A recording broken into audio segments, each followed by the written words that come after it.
Alright, I'm coming out to the field again to test the 7-inch. Last time I tested it I needed to tweak the tune a touch. Oh, sheep.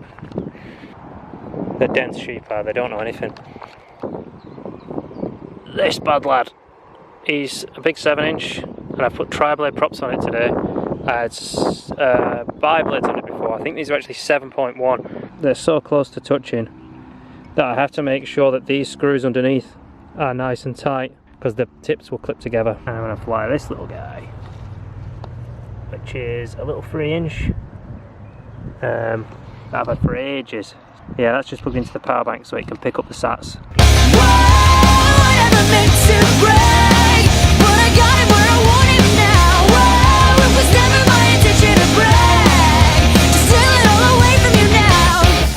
But God, does it feel so good, 'cause I got it where I want it now. And if you could, then you know you would, 'cause God, it just feels so. So we're going to see if it's worse or better. It seems to make a weird sound. At 21 sats, it's still listing to the right ever so slightly, but that could be the wind. See if it rotates back. It's not doing, so I fixed the gimbals problem that I had with the other ones. And we'll see what the amp draw is on these. It's mainly the amp draw I'm interested in because wind and all that. I'm going to cruise it this way. Go a bit higher so that when I get to those trees I'm above them.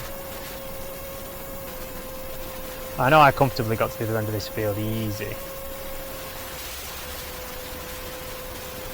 I just lost rapid fire. As in, it's not locked. So I'm very worried it's going to start rolling. I think this might be in 25 milliwatts. I think it is, you know.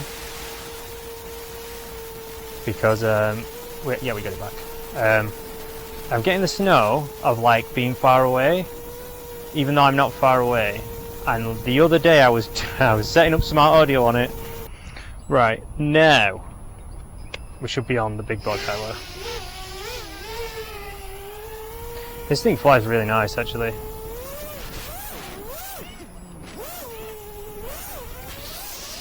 kind of flies like faster than, like more juicy and freestyle than you would expect for a 7-inch. I think because it's so light, and yeah, the video is much clearer. I don't know if you can tell, but now that I've put the power up, it is much cleaner here.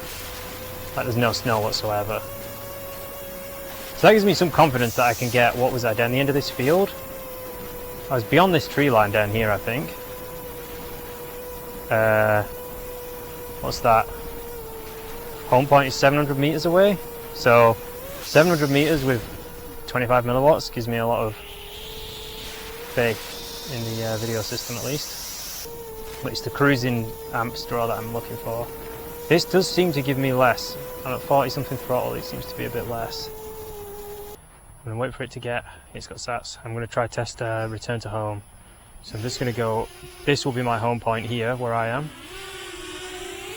And I'm going to stop it before it tries to land because it will probably go in the hedge if I don't.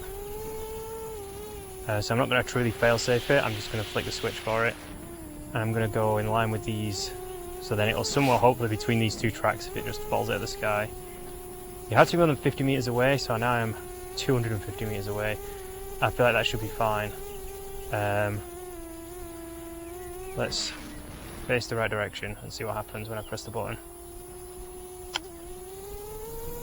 Let it go. It's coming back.